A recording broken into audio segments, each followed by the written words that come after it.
Hey, everybody, welcome to the People and Purpose and Profits Business Coaching Podcast. My name is Brian Buck, and my wonderful co host is. And I'm Kat. And we are so excited to be serving our small to medium sized businesses today. And that could be teams between 5 and 500. Or maybe you're a solopreneur, you're a coach or a consultant that are wanting just to really increase the hearts and smarts of you or your team and make a positive impact both in your family and in the world. Today, we are going to be talking about something that is so critical in business, and that is taking risks. You want to kick us off, Kat?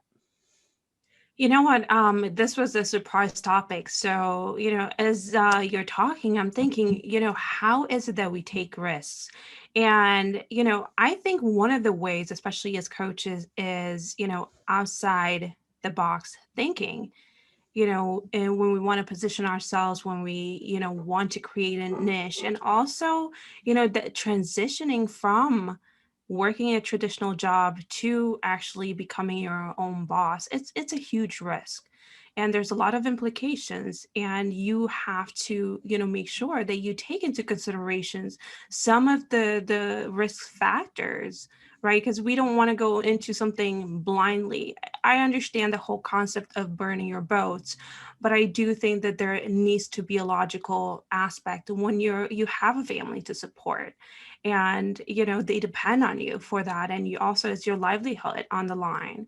So Right. And I think you bring up a really good point, and that was a bit of my thinking with this topic today, is we absolutely need to be risk takers, but that also means we don't want to be stupid about it. 'Cause I think, I think sometimes people could be like, I'm adventurous. I just take risks all the time and I do all of these things. But that's almost like a form of extreme sports. It's almost like they get the Mhm. high from being on their edge all of the time. But you're right, especially when you have a business. Not only do you have your own family to worry about, you are responsible for people. We get into this business because our product or our services, we believe, makes the world a better place. And so if you go out of the business, the world's not as good as it could be. So, um, what we want to do is really think about calculated risks and being strategic about the risk, not just risk taking for excitement. And so there's lots of things, I come from the world of quality, and one of the things we do a lot is mitigate risk. If these risks happen, here's how we will respond. Or we know these risks are out there. What can we do to offset that risk? So it might be, maybe you're going to invest in um, maybe you're a marketing company and you're going to bring in a designer. And so part of this is, you think about investments are risks, and we always need to invest before we have the return, because that's why it's an investment. If not, it'd be a transaction. If I give you $100 and you give me 150 back, that's a transaction. But an investment requires risk. And so I might bring on a new designer before I have the business, because I know bringing on someone is going to help me grow my business. Then you need to think about, okay, well, if I don't get the business, what would I do? You still want to plan and act as though you're going to get the business, but that other stuff could be, okay, do I have another revenue stream that can fund it for Yeah. 6 months? Or I'm going to do this, I'm going to give myself a window of time. Because once again, risks like investments don't always pay off immediately either. They don't, that's a great point. And, that's something that people should really take into consideration, is the fact that when you're making risks, sometimes, it's for the lessons that we learn throughout the process. Maybe when we made that hiring choice to get the designer on board, we didn't know what we needed, or we weren't clear about what we needed. So, yes, we took a risk, but we didn't take an educated risk.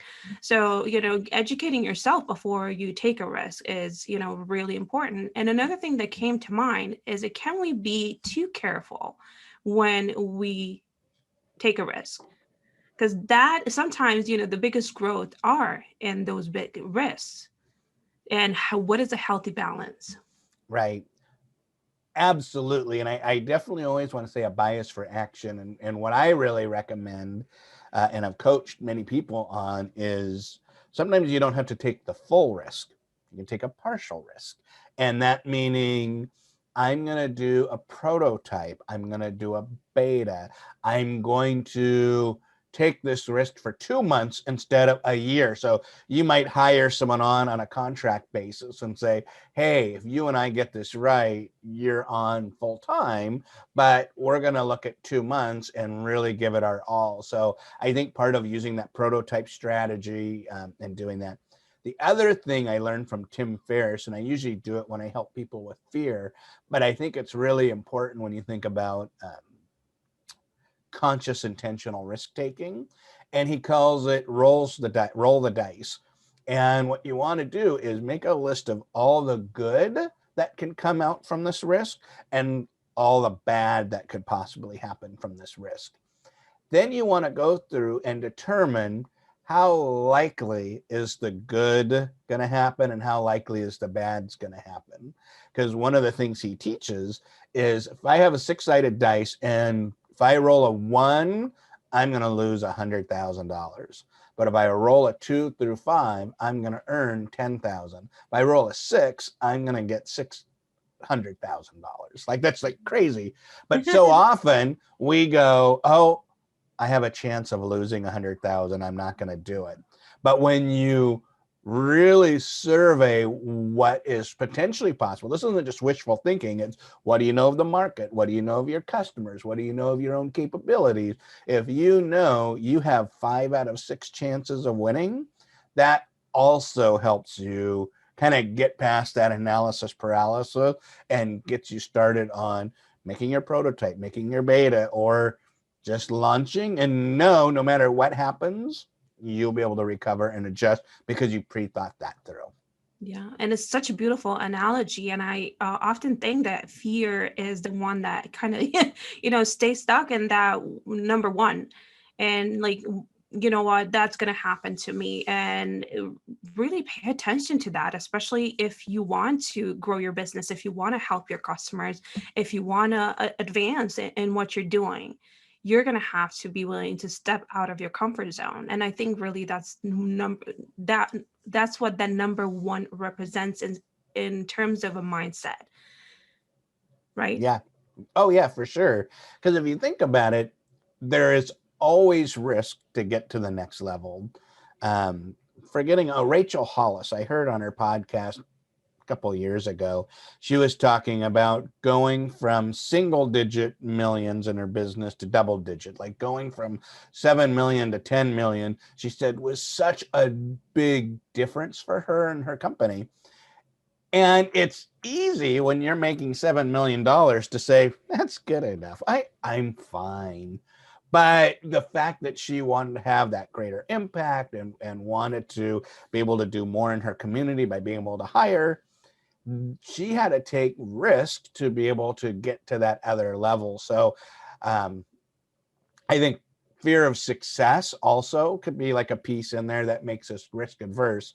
But I just want to reiterate the power of we have to choose risk and do risk for us to be successful. Because if we don't risk, we're going to end up being, no, we're going to lose our competitive advantage because other people are making the risk. Other people are looking at the markets differently. They're serving your customers better. So you've got to keep thinking about new ways to better serve, and some of those could be risky. Yeah.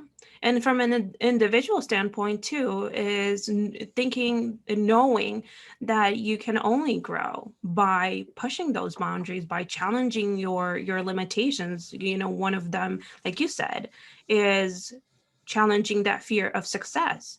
And that is a risk because it's going to make you step outside of your comfort zone and it will feel uncomfortable. Yeah. And oftentimes people think, well, if I make it to a million, then I'll be happy. I'll be set for the rest of my life. But there is this inner drive that we all have, and it's expressed in all nature. We want to grow.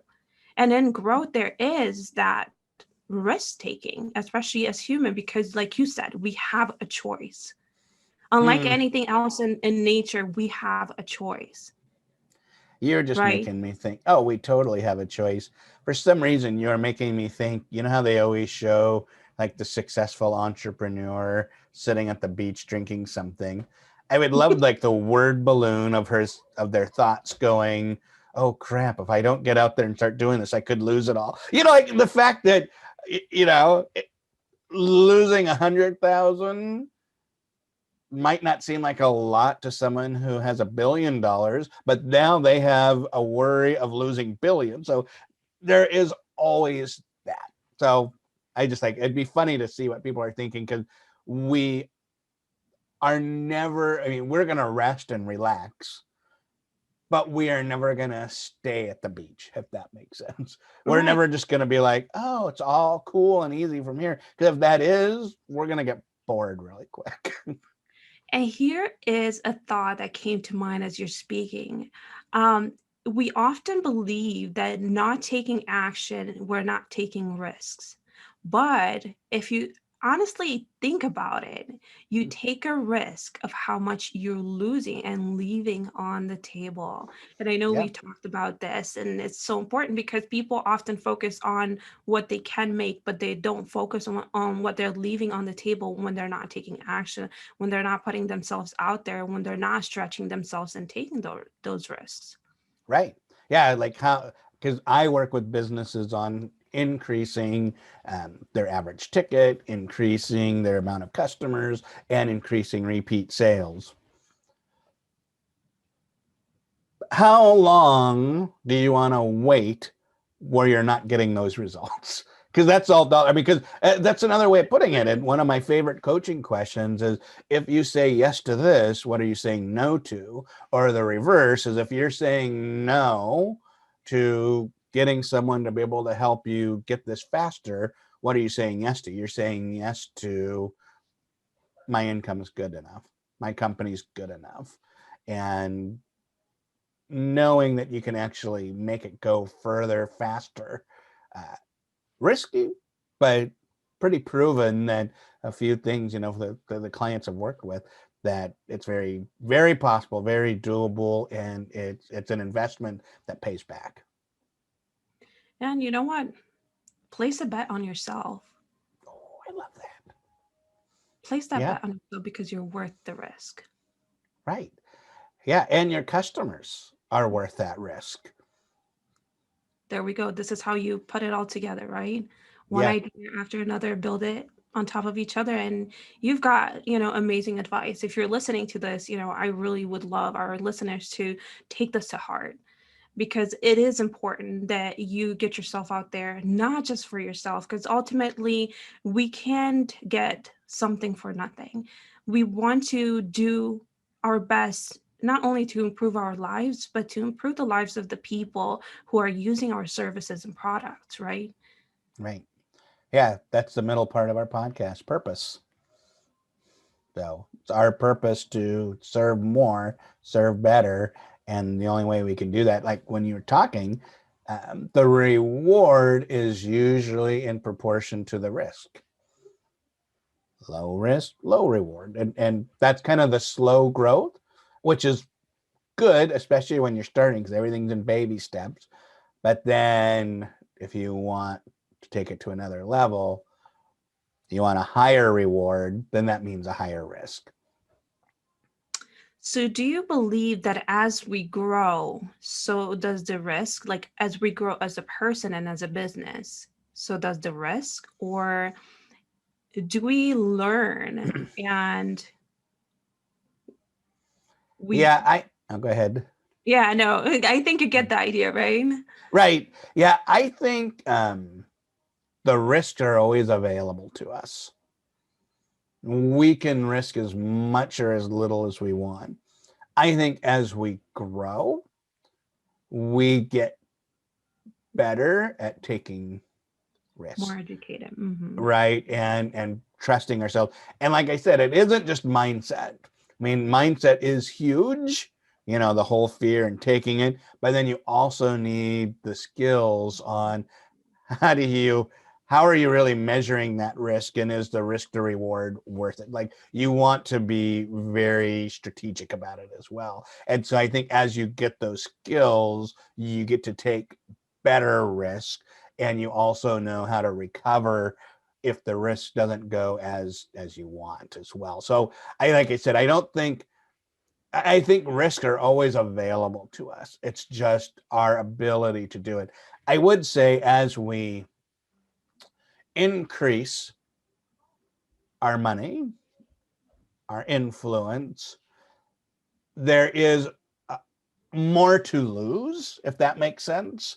Um, but it's still proportional. Mm-hmm.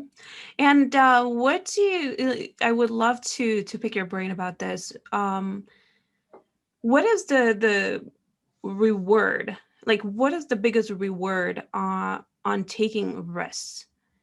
What do you find that is? Is it a personal growth? Is it value in the business? Is it the skill set? What is the biggest reward? um, my instinct is, from a business perspective, it absolutely should result in more profits. Mm-hmm. You're in a charity. I mean, you're not a charity, and so Right. by taking a risk, you should be serving more. And if you help people get what they want, then you will be successful. So the reward is, I'm going to put this offer out here, or I'm going to invest to be able to make more to keep up with demand, or I'm going to buy these ads so that way more people, so all of those things are risks. The other benefits are the personal, the transformation, um, which I think is definitely more. It's important, but I don't think we should do it just for our own. I want to grow. I want to learn to do risk. Um, Right, because it's that whole piece that we can do a lot of things. It's results in relationships. Yeah. If we make everything about relationships, but we're getting poor results, that's not a sustainable business. Right. Similarly, if you're just, I'm on the personal journey, that isn't going to necessarily result in something. And so I think profit, and then the transformation as well. And one last question, because I really love your answers. If people are experiencing a loss when they're taking a risk, what are some ways to maybe mitigate or help afterwards to get them back on track and to not lose faith to take risk again? Yeah, a couple of things that I have coached on. Not necessarily a recover from loss. I'll have to think about that piece because I do so much on the pre mitigation. Just a second. It's okay. No, and as I'm asking that question, I'm also thinking to myself from, a mindset standpoint, because often people, when they take a risk and they don't see the results that they want, they instantly get deflated and they reflect that on themselves.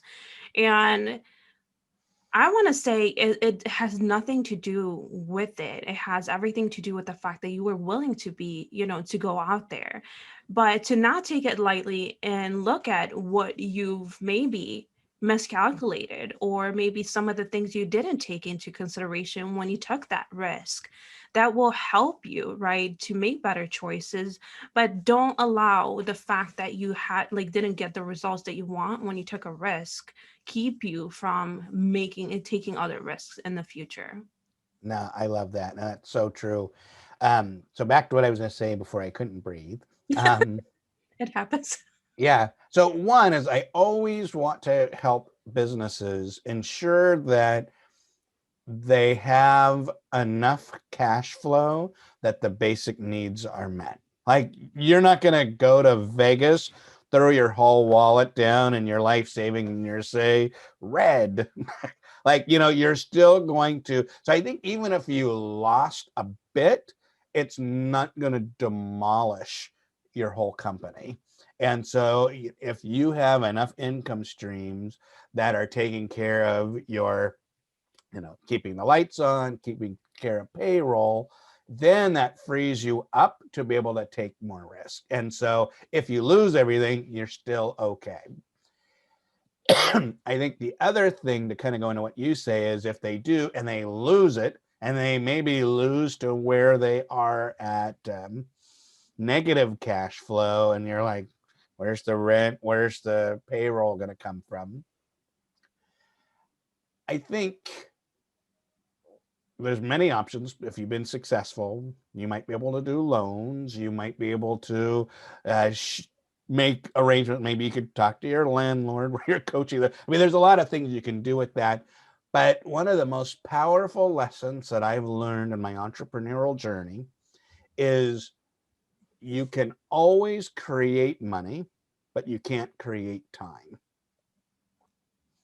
And even if you go for broke and went broke, know what you have created and made, you can do it again. And so instead of going, I went for broke, now I'm broke, you go, let's build up again. Let's start up again. How can I, and you're actually in a better position because now you have customers that you can reach out to and sell something.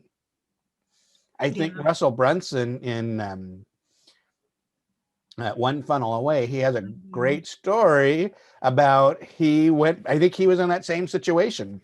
I don't have bankroll. So he spent all night figuring out what he could sell in advance for his clients. Yeah, and that goes to, I think his story is so powerful because it shows that we can get creative even in the most uncertain times, and we can bring cash flow in. I think oftentimes when people think of risk, they think of loss. They think of, Mhm. is doomed.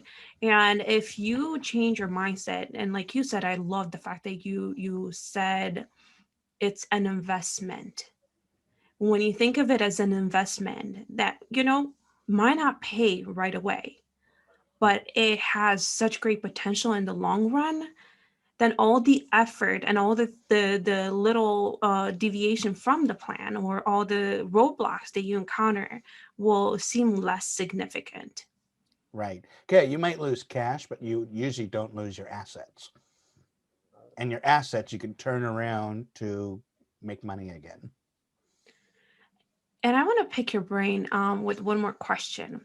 Do you think the underdog has an advantage because they have a bigger hunger versus those who, like you said earlier in the example where she's reached a certain cash flow in her business and she could be comfortable? Do you think the underdog has a deeper hunger and they're willing to take bigger risks than those who have accomplished something and they're not as willing to take a loss, maybe, or Um, jeopardize what they've worked on? I've heard lots of people talk about that, but I think hunger is hunger, regardless if you're the underdog or you're privileged. So I think, yeah, maybe an underdog really kind of fights and claws their way up. I think one of the things underdogs have an advantage is they do things differently,